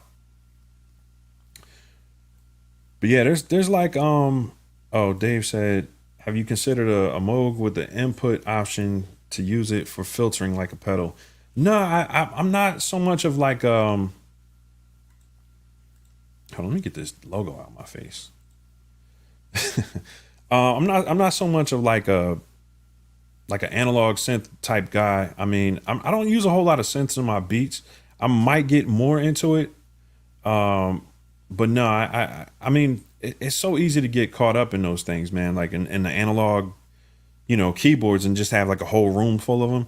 I haven't found that I needed it really. It's funny because like I'll use like you saw me do with this beat, like just a cheesy sounding EP, But once you run it through certain pedals, it just sounds a lot beefier. You know what I mean? So I've been cool with that. I've been cool with kind of getting my tones off of running it through the pedals instead of buying a whole synth, you know, which it kind of seems like the same concept, right? Like it just has the pedal kind of built into the synth, which is dope. But I kind of like the modular approach here where like whatever I'm making on my MPC, I just, you know, whatever plugin I'm using, whatever, I just send it out through it and it comes back sounding analog. So I'm cool with that. Like I honestly, I haven't gotten to the point where I'm tired of the sound yet. I feel like even just with this, I can get so many different tones with it.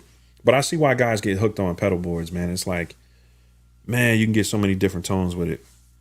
It's fire.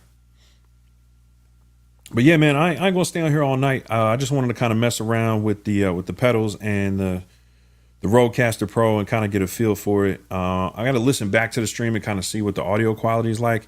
But this Rodecaster is pretty dope. It really, it's really been a very simple thing to set up. I think the key for me is going to be finding which mic I want to use. It's got like the condenser setting right here, and I might tweak that a little bit. But I do have a pod mic, which was only like $100 that I got last year, and you know that's a Rode as well. So I'm gonna hook that up and maybe next stream and see if it gives me a cleaner signal. But no, it sounds pretty good. It sounds pretty good. But one thing I will tell y'all, this Volt, man, I haven't found, like, I ran the same sounds that I ran through the Volt. Because the problem is the Volt has put everything out of business that's been in my studio. I had the Model 12. I had the Volt playing next to the Model 12. The Volt sounded way better. I could hear more details in my mix, and I'm gonna do like a video about it because I'm gonna call it the interface that ruined my studio, because it basically made me sell my Model 12 because it sounded so good and compared to it, and I didn't want to have the Model 12 in my chain anymore because the outputs the input sounded great. I think they have the same preamps going in, but the outputs on the Model 12 just could not compete with the Volt, how clear I was hearing everything. And it makes a difference when you're doing sound design. You just want to hear all the details, and like, say you're creating a snare, you can just hear so much more detail in it. And it's not about like being crisp. It's just the depth of it. You know what I mean? Like, it's pretty crazy. So I haven't, even this, like I hooked the Rode up today and I went back and forth between the two, and this is close, but I still hear more detail, especially in the snares. Like I listen to my snares really closely, and the detail in the snares on the Volt is just unmatched out of all this stuff. So it's pretty crazy, man. I'm definitely a UAD fan now. So, you know, I kind of see like an Apollo next to my future, maybe like the X8 or something. But I'm really happy with that joint, man. If you're looking for an interface, that UA Volt is something else. I'm gonna do a whole video on it. I actually shot a video on it, but I have to update it because I made so many changes since I did the initial video. You know, I kind of want to talk about how it's really punching above its weight class. But the Rodecaster's dope though. I'm enjoying it. But that Volt is just, I want to keep it at the end of the signal chain, but I can't because it's right now it's my MPC is you know going in and out from that. So I'm kind of using that as like the outs from my X, and you know, I can't make that the last thing in the chain. It has to come through this. So this is close. But I think what I'm gonna have to do when I'm doing sound design is get like a big knob or something where I can switch between, you know, the MPC going to the monitors and the Rodecaster going to the monitors, because this is good for streaming, but I want to turn it off and have my, you know, have the Volt going straight to the speakers when I'm not streaming, just so I can get the best detail possible. So yeah, man, I know I got off on a little tangent there, but I appreciate y'all, you know, chopping it up with me tonight, man. I kind of was off creatively. I wasn't really getting a whole lot done early, but I kind of pulled it together, made a couple joints. But I'm a little rusty. I got to get in here more often and chop it up with y'all and really just work on some more beats. I've been doing all sound design stuff lately, so it's a little different when you're kind of streaming and you're trying to make beats. You're like performing almost. And I haven't been making a ton of beats, so I'm a little out of practice. But yeah, I'm gonna jump off, man. I hope y'all enjoy your Saturday night. I'll be on tomorrow, 4 p.m. Eastern time. Dad Beats will be on tomorrow. me, Lifted Noise, the King O Caesar, and we might have a guest on. Reach out to a couple guys, but busy weekend. I guess a lot of people are getting their kids ready for school and stuff like that. So yeah, man, check us out tomorrow, 4 p.m. and I'll catch you on the next stream. Peace.